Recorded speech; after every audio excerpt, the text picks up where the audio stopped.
Mike North, read him in the Daily Herald. Hear him with Steve Cochran Friday afternoons. Watch his daily 30 and 5 video commentaries at 560theanswer.com. And his visit today brought to you in part by the Village of Rosemont and Home Comfort Heating, Cooling, Plumbing, and Electric. Good morning, Mike. How are you? What's up, guys? What's happening? You know, I'm now watching ad nauseum tributes to Ray Lewis. He's apparently become the face of the NFL. Of course, he's an amazing athlete. I take nothing away from his career on the field. But 13 years ago, involved in a nasty little crime where two people died or somebody died, and he was brought up first on murder charges. He pled that down. We know the story. Is it appropriate in your mind that Ray Lewis, although we believe in redemption and second chances, is made into such a role model nowadays? Well, it's hypocrisy, first of all, and I've been talking about this on my own show on Fox for 2 weeks, saying, let's tell the whole story. The ESPN hired him for next year. He's going to be a contributor to their football telecast. I don't know if it's going to be in the studio, where it's going to be. The bottom line is, it doesn't matter who said it. You got to tell the whole story, and I've been trying to tell the story to 13 years ago in an Atlanta street. He was standing there, sent the cops the wrong way. Blood was found in the limo. Something happened that night. There's been allegations that there was payments and stuff like that. In a day and age where you're telling Brent Musburger from that network not to say that a girl is good looking, you go out and hire a guy that was implicated, whether you like it, he likes, or anybody else, in a double murder. And also, as far as a role model goes, he shouldn't be a role model for anybody. Now, for redemption purposes, absolutely. Don't kill the messenger on this. She said it because, and I'm talking about Welker's wife, nobody else is saying it. I mean, I've been... Kudos to Ann Welker.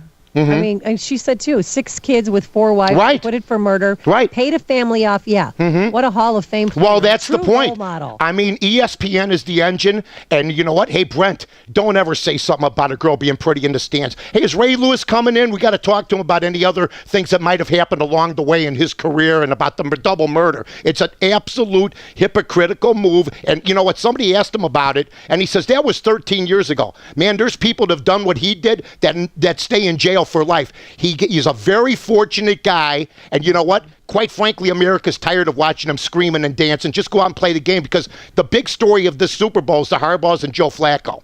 Okay, we'll talk about the game next week. Absolutely. But you mentioned this, ESPN and the hypocrisy. Oh, absolutely. They are also the network that sat on the story of the phantom girlfriend and Notre Dame player until after the big game as well. Well, I don't know how much information they had. I know Notre Dame sat on it, but you're right, John. I mean, look, they are always, they're the thought police. They're the ones that are steering the conversation in sports talk now, and much to the detriment of guys like me who want to be more independent. They're the ones trying to steer the ship. And when you have an announcer apologize for the 15th camera shot of a good-looking woman, and all she's done since then is make money and say, guess what, I'm very thankful to Brent Musburger, and then you hire a guy like this to be one of your main people on a football telecast with his past. Hey, it's the past, but he did it, and you know what? There's nobody I could think of that would have that kind of past that would be hired in the media unless they played football and had a great Hall of Fame career. Mike, let's go back to Manti Te'o. Do you believe him?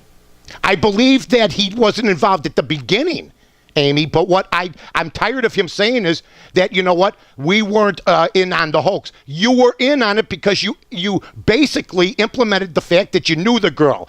You told your father. You lied to your father about it. You know, you're going on TV now. You have a lawyer sitting next to you. You did not help the hoax. I mean, you did not start the hoax, but you helped it along by buying into it. I mean, he got basically swindled in this thing, but you know what? He was in so deep, Amy, a lot of us would have done the same thing. I might as well stick with the story now. The thing I'm puzzled about is how you fall in love with a piece of paper. Plus, who hasn't lied to their dad about girlfriends? Absolutely, and he got in so deep, guys, that there was no way out for him. So he did help the story along. So I'm tired of him saying he had nothing to do with it. He had everything to do with it, but innocently he tried to just ride it out, and it didn't happen for him. Mike, we'll leave it there for this morning. Thank you, sir. All right, guys, take care.